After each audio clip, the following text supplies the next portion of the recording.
What's up, everyone? Welcome back to another edition of Sports to the Wire. I am your host, Rashid White. My co-host, my boy, Beric Burrell. He's in the house today. What's up, guys? How you All doing? right, so and on the phone right now, because we had some technical issues there, it's Eric King. He has the popular Facebook group there. It was a diehard Knicks.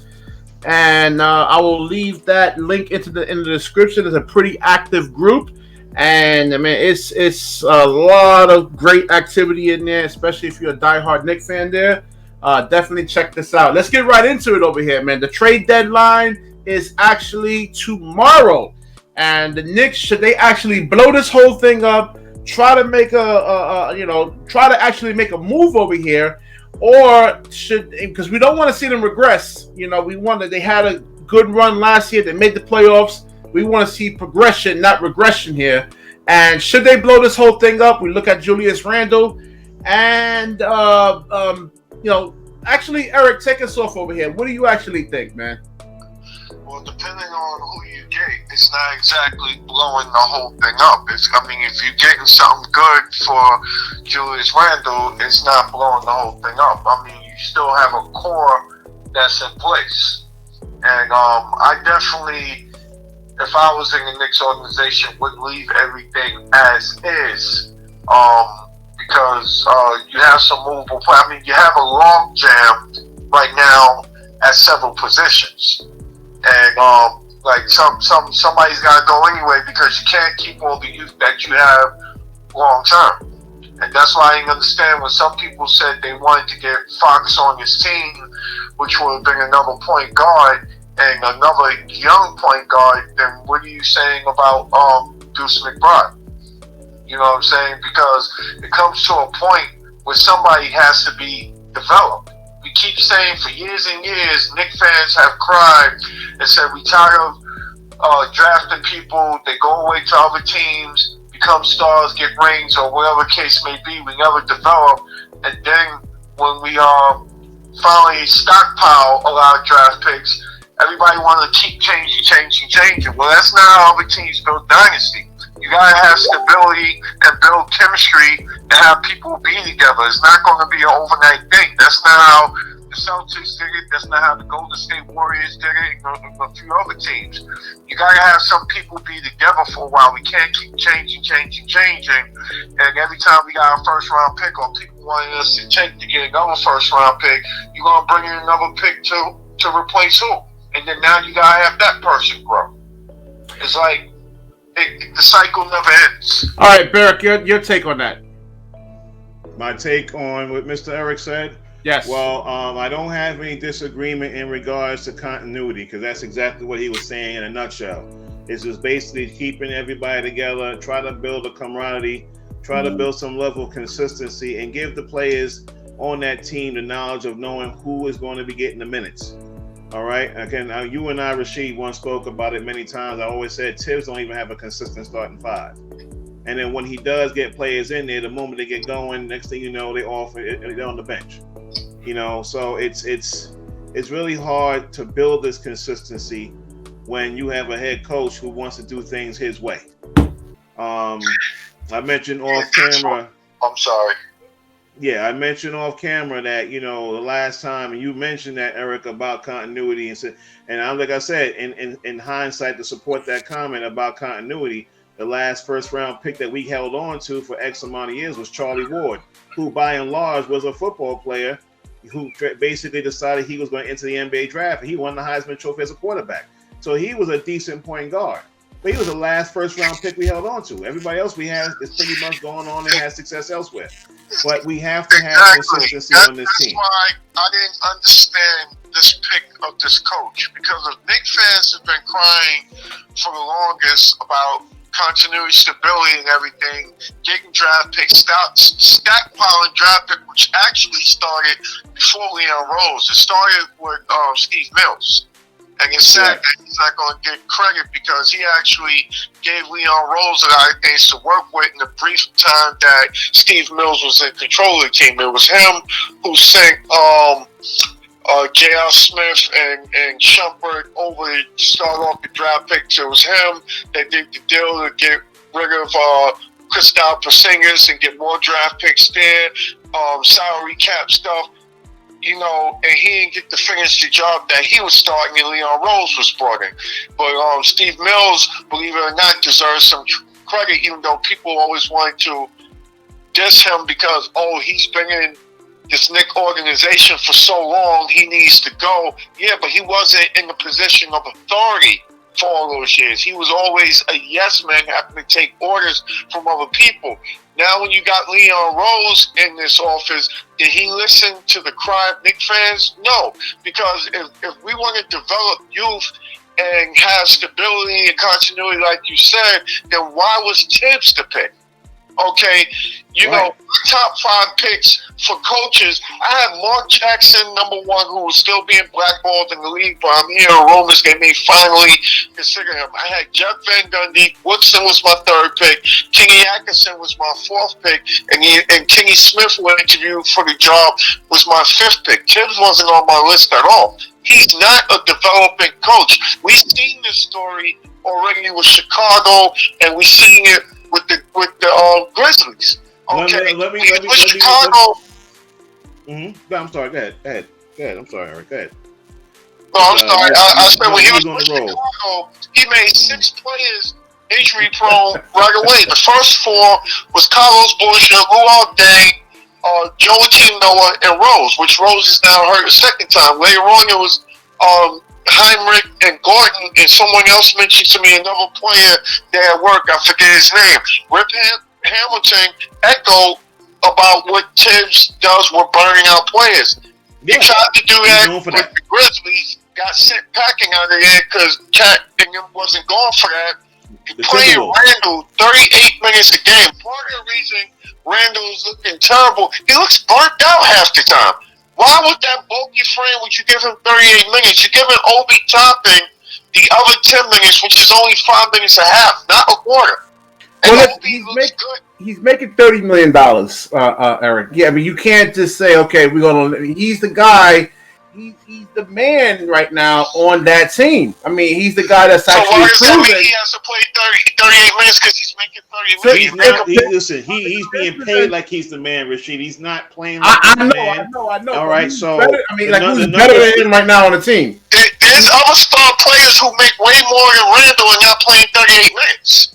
Exactly. Well, okay, then why does the salary dictate his minutes when it's ineffective? It doesn't. It doesn't. It should never. Like you did the other players who became injury prone. Well, like I said, on the video I did on my Julius Randle video, I mean, he has to have a second, third option. If he can't go right, teams are going to force him right. If he can't shoot, he doesn't have a pull-up jump shot. There's other elements to his game that he actually has to add, and if he doesn't, opposing coaches are going to expose but right now, Rashid, that's kind of you can't make adjustments like that in the mid-season. I agree. Hold on. I agree with both of you guys. You know about because you have Tibbs actually using them as a ball handler, where it should be 1, 2, 3 dribbles, make a move, score, pass, and you're right. Why is he even being used as a ball? You brought Timber on, but he has one leg. Huh? He has one leg. No, he has a bad knee. Timber has a bad knee. Overusing him and abusing him. Kimble, first of all, the original plan was Kimble was supposed to play only 20 minutes. Rose was supposed to be 20 minutes. The last 8 minutes was supposed to be left to Quickly. Because Quickly was going to start. Quickly was the guy that they were grooming to be the point guard. Absolutely. But Tibbs was in win now mode. Quickly was only going to be groomed as a back serviceable point guard when he was not playing the 2. Like to get those last 8 minutes at the point guard spot that wasn't being played by either one of those 2 other minutes during the game, he was going to be playing the 2 position. Then you know what? Then you might as well start giving Grimes more minutes then. If it's going to be like that, you might as well give Grimes more minutes. That's it. Yeah, it's going to be like that. That was the problem with him. How long did Grimes sit? It wasn't until players started getting hurt and other players was going out for COVID that Grimes started getting more minutes. Him and McBride was getting most of his minutes. You can tell by Grimes the way he plays. He's got good basketball IQ. He knows where to be at on the floor. He's aggressive. He takes good high quality shots. and he plays defense and runs the floor well. Why is he not on the floor consistently? I agree with you, but we talking Tibbs. I agree with you. Tibbs don't get the memo. We need to deliver that memo to him. We need to deliver that memo to him because he's not. He still think he's in Chicago, and look what happened in Chicago. He burnt them players out there too, along with Derrick Rose. Derrick Rose tore his knee up over there. He came off an NBA season over there, an MVP season. Next thing you know, his ACL was torn. Let's switch topics. Trade deadline, baby. Trade Rose deadline. had to be played when he came over.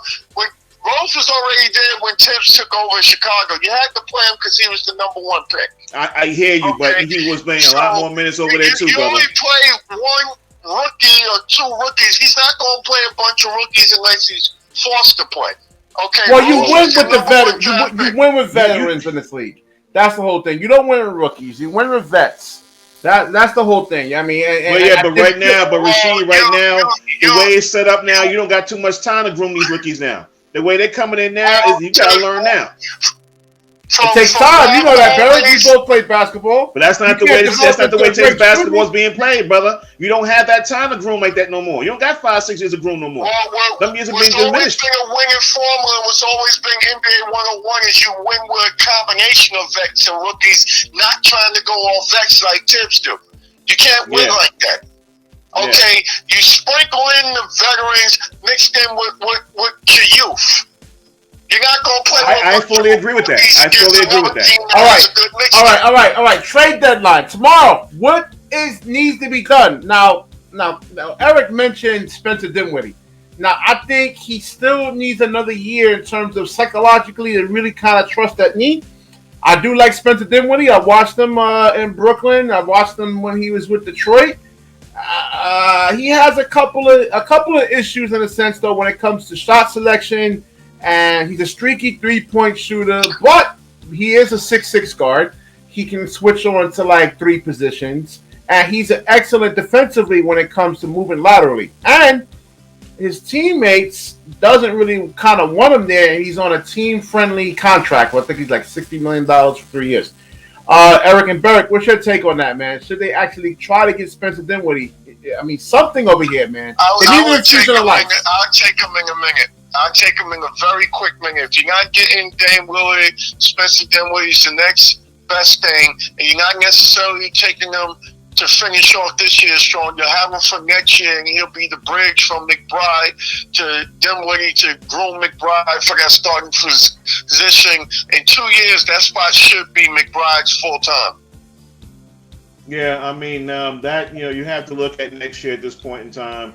You're trying to finish strong, but you're in the 12th seed right now in the Eastern Conference playoffs.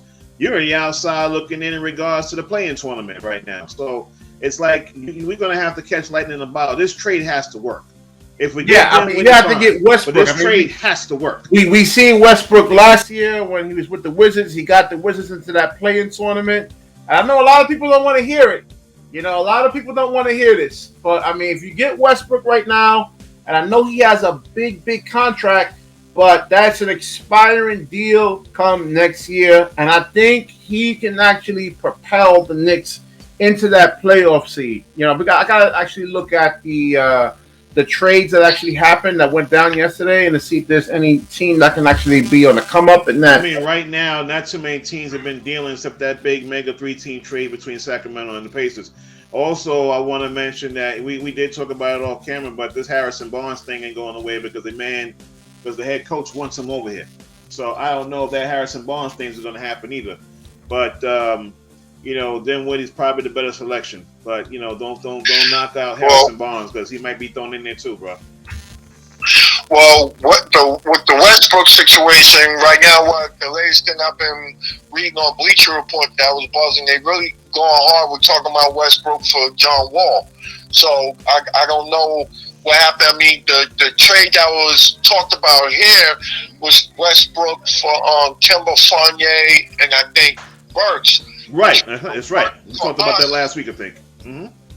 Yep. It will work for us well because we would have traded a 4-year contract for a 2-year contract, which is expiring, and we would have had cap space to sign another big star who we believe is coming next year, plus your contracts going forward with Mitch and Barrett releasing that 4-year deal that fun is on the end, you would end the log jam of a whole bunch of players in each position. You would then give Cam playing time, and it would help Obi get more playing time too, because if you get another alpha male, that could take the ball out of his hands and also give him more rest time on the bench. Now Obi gets more playing time.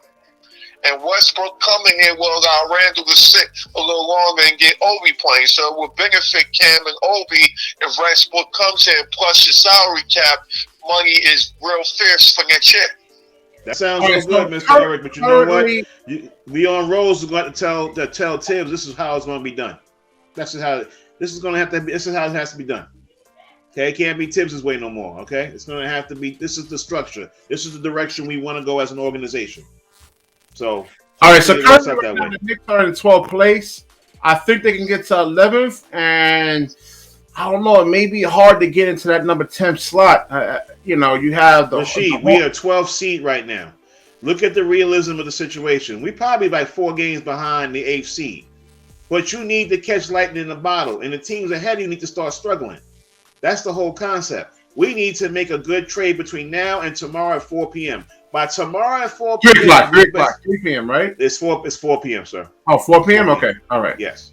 All right. So once 4 p.m. come and go, we best to have made that trade. Whether it's going to be Harrison Barnes or Dimwitty, we're going to have to do something that's going to give the other players an opportunity to get more rest and get other players on the bench more minutes and stay healthy. Because here's the biggest problem. Our fourth quarter play has diminished from last year to this year. We're terrible in the fourth quarter. Terrible. So we haven't even closed out games. I mean, how do you come back from a 25-2, I think a 24-2 run and still lose a game? You know, I mean, it's just, I don't know, man. It's so frustrating as a Knicks fan right now. It really is. But this is what has to be done. And I hope we get a viable trade. And then, you know, you're gonna have to sit down and talk to the head coach, talk to Tibbs, and tell him, listen, this is our plan. This is what we want to do. This is what we expect you to do with the lineup. Simple as playing. If he can't do it, then hey, we're going to figure something else as far as head coach is concerned. And like Eric mentioned, there are some viable head coaches out there that should get a shot at the Knicks head coaching job. So we shall see. Okay, I will say this right here. So far in the season, we played 55 games. Out of the 82-game season with 27 games left, we're only being 2 games out of the 10th spot in the 12th position. The 10th team is the Atlanta Hawks at 26-28. We're 24-31. So the 7th spot on the play-in is only 31-win team. That's on the Boston Celtics, and Toronto's 2 games more than that. It's definitely doable if you pick up 2 good acquisitions to get on the little run with most of our nucleus still in place that knows each other. Especially with there's been no stability with most of the teams from position 6 down as far as any heavy win streaks or whatever, you know, in the position. So it's reachable. I mean, Toronto is 29-23 with 24. That's 5 games behind the 6th spot for out of the play-in with 27 games to go. The play-in position is 6-10, correct? 7-10. 7-10. Okay, so we are at 12th spot. So yeah, we could fit into there, but we, like I said again, if we get a good trade, and you and I are saying the same thing, we're just going at 2 different ways. We can get somebody viable in here that can give stability within this team, and we can catch lightning in a bottle. We will be able to get in that tournament. But you know, right. it's all depending on how they do about business tomorrow between now and 4 p.m. All right, and you guys sit down with Tibbs moving forward and tell him how things has to go. I think we'll do another video on if James Dolan needs to actually step in if no moves are actually being made over here. So I think didn't Dolan a few weeks ago have one meeting with Tibbs? Yeah, for as I heard, yeah, but we don't know how that went. I don't know how that went, but he needs to go reiterate what he's saying and let him know, look, you're about to get moved into the front office and off the sideline. Exactly. You know, we need you to show consistency right now. This dude needs to, look, I can't stand this dude. I tried to give him the benefit of the doubt when he came here because he wasn't in my top 5. Like I said, I was going to be supportive in order not to be negative. That's one of the rules we have in my group, the Real and True Diehard Knicks fan group on Facebook.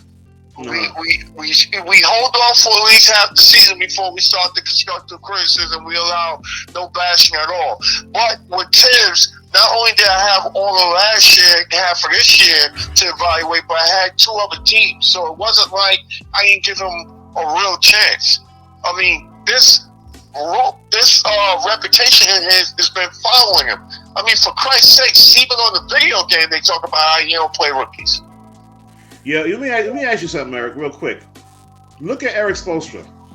He's still coaching the Miami Heat, right? Yes.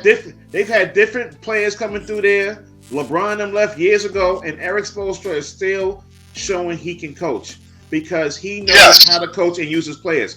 The reason why Tibbs is always available is because he is in his own way, and he wants to do things his way. So you brought him in here knowing this. You're talking a hell of a lot about giving him time because I gave him time. But you have to look at what you're bringing in. If you bring in, like you say, Mark Jackson, he has stability in Golden State. You know what happened over there. You had Van Gundy. We had Van Gundy for years because he has stability. You have to bring those kind of guys in here that's going to teach the young players, be consistent, and work well with management. And those guys I mentioned are the ones that's doing well at that job. Tibbs don't do that. And look what you're saying. You mentioned the name Van Gundy. Tibbs was his assistant on that Knicks team, and Van Gundy then turned against Tibbs. Yeah. He's been throwing him under the bus lately with all the comments. I mean, that shows you Tibbs didn't learn anything, and he gets in his own way, as you just alluded to. I cannot stand this guy as the coach of my team, and that's the only bad move I gave Leon Rose, because I was liking all his moves up until the time he picked Tibbs. Yeah, I still believe in Leon Rose, though. Tibbs is the actual name in a sense, though. He's gonna have name recognition and a name for what, though? He's overrated, my brother. He hasn't won a chip. Huh? He hasn't won a chip. Now, he's a name, but good or bad, he's actually a name. You know, unfortunately, he's a name, and I think that's what they looked at. It doesn't matter to me. He's a name if I'm claiming he's overrated. I agree. He's a name that's never going to win. He's not. D'Antonio's a name. D'Antonio's never going to the finals. He's just not. No, he has more of a proven track success record than Tibbs. Yeah, but Tibbs, D'Antonio's all about offense, no defense. Coach, so. He's not a postseason coach. He's a regular season coach. All right, you gotta teach both ends. Gotta teach both ends. A regular season and they never go far in the postseason. All right. We'll wrap this video up, and definitely subscribe to the channel if you like this video. Hit that like button, smash that subscribe button.